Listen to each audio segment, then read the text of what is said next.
It's Morning Edition on 90.1 WABE. Happy to have you along. I'm Dennis O'Hare. Back in November, you might remember, voters turned down a constitutional amendment that would have let the state take over some schools that it considered chronically failing.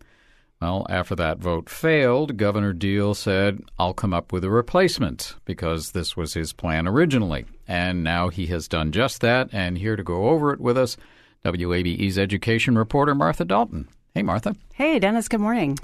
Well, let's back up a little. Remind everybody, the governor's proposal was called the Opportunity School District. It was highly controversial, and leading up to the vote, there were opponents like some school boards, some teachers weren't happy with it, and polls showed a majority of voters were against the idea. A lot of the fear was it would give the state too much authority over schools. And about 60% of the voters in the end said no to OSD.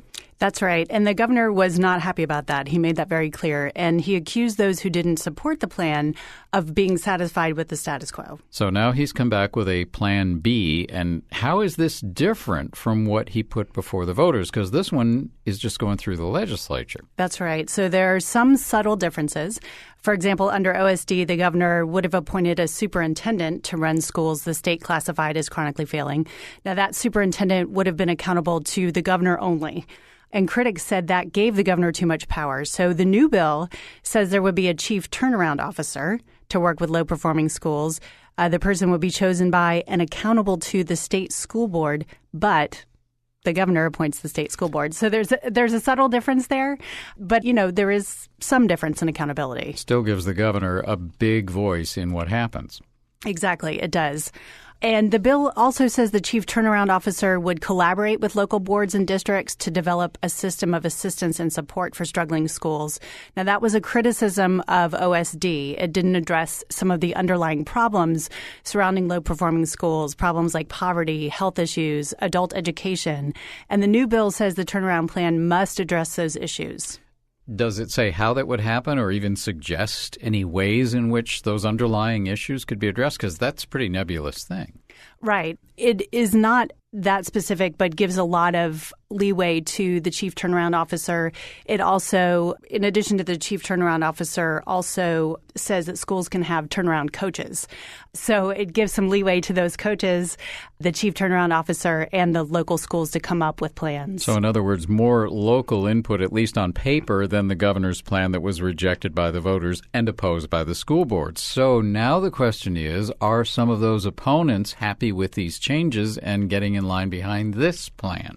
Well, getting in line behind the plan, I'm not sure we could go that far. I'd say they're lukewarm. Teacher groups have said that they're pleased with some of the changes, but they've also expressed some concerns about the chief turnaround officer. They're worried the plan would give too much authority to one person. I also spoke with Louis Elrod with Better Georgia. That group opposed OSD, and he says the new plan is just School Takeover 2.0. It's very similar to the legislation that was defeated by voters last year. I think it's just got some window dressing on it, and it won't go before voters. So there's another question, though, Martha, and that is, okay, how do you decide which schools will be affected by this? So under OSD, the schools were identified by Georgia's school report card system. So schools that had been considered failing or made less than 60% on the report card for 3 straight years would be in that category. Yeah, their trend had to be bad, not just their scores. Right? Exactly, right. It had to be a 3-year trend, and they would be considered chronically failing under OSD.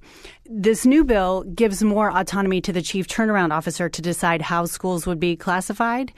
But there is a little bit of controversy about the state report card system, if that should stay in place and if that is what the chief turnaround officer wants to use. That's what the Governor's Office of Student Achievement has used to identify the latest batch of chronically failing schools. Now, a recent UGA study looked at Georgia's report card system. What it found was that it's actually pretty strict in comparison with other states. It looked at some schools that Georgia considers chronically failing and found that comparing them with states like Florida and Louisiana, if those schools were to be located in those states, by those state report card system standards, they wouldn't be considered failing. Now, they might not be an A school. They might be a C school or a D school. But it basically came to the conclusion that we have a pretty tough grading system. Now, Georgia is in the process of reviewing its report card system under the federal education law. That's one of the requirements. So that could change.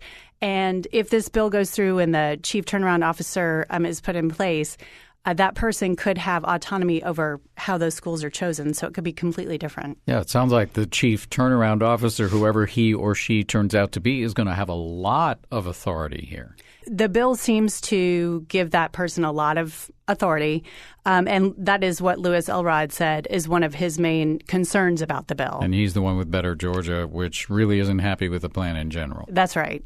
It doesn't get away from that core issue, which is giving this unelected czar the authority to take all sorts of actions without any oversight on the local level.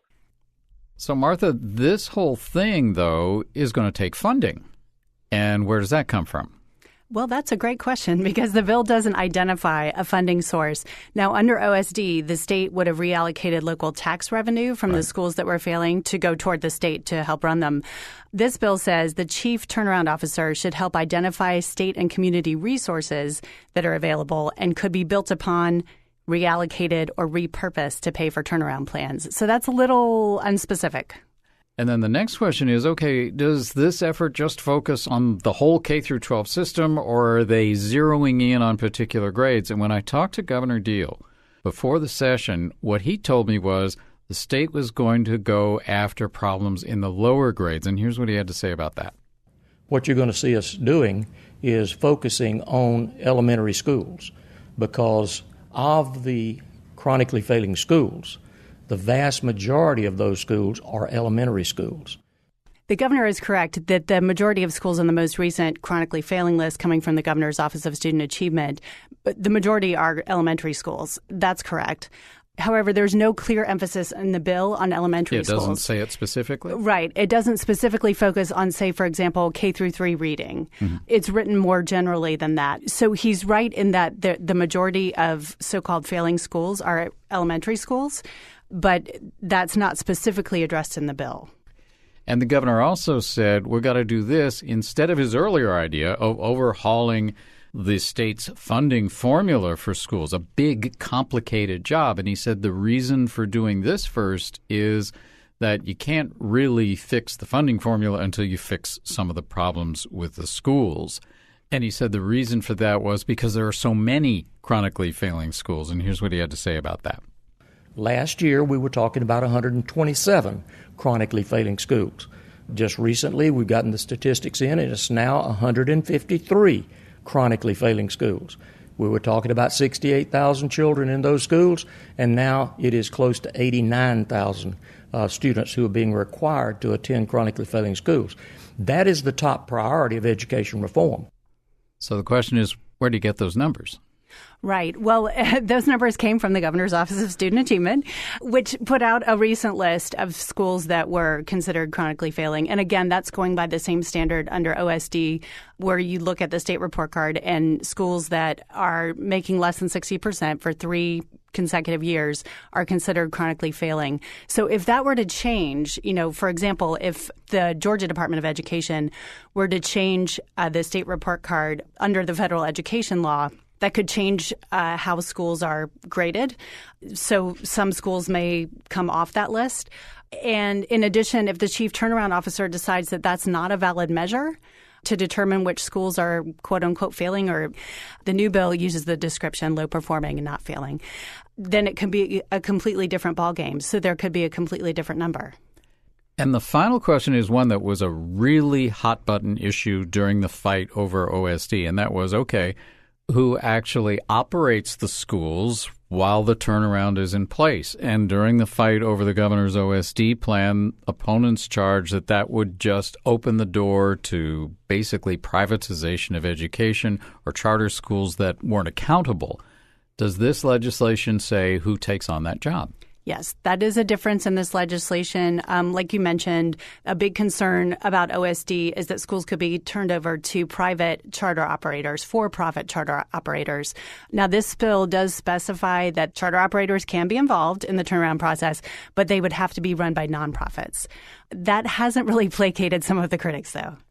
And it appears, though, that there are at least some folks on the Democratic side of the aisle who are getting behind this. So do we know at this point, or is it too early to tell, whether the governor has the votes here? Yeah, it's really too early to tell. It seems like some of the same critics have sort of lined up against this bill, and some of the same coalitions that formed against OSD have stayed intact but just changed their names. So at this point, it's hard to say whether or not he'll have the votes, but it is early and a lot of changes could be made to the bill. And it might be easier for him to get it through the legislature than it was to get it past a whole state full of voters. Certainly OSD made it through the legislature, but did not get the final approval of voters. WABE's education reporter Martha Dalton. Martha, as always, thanks so much. Absolutely.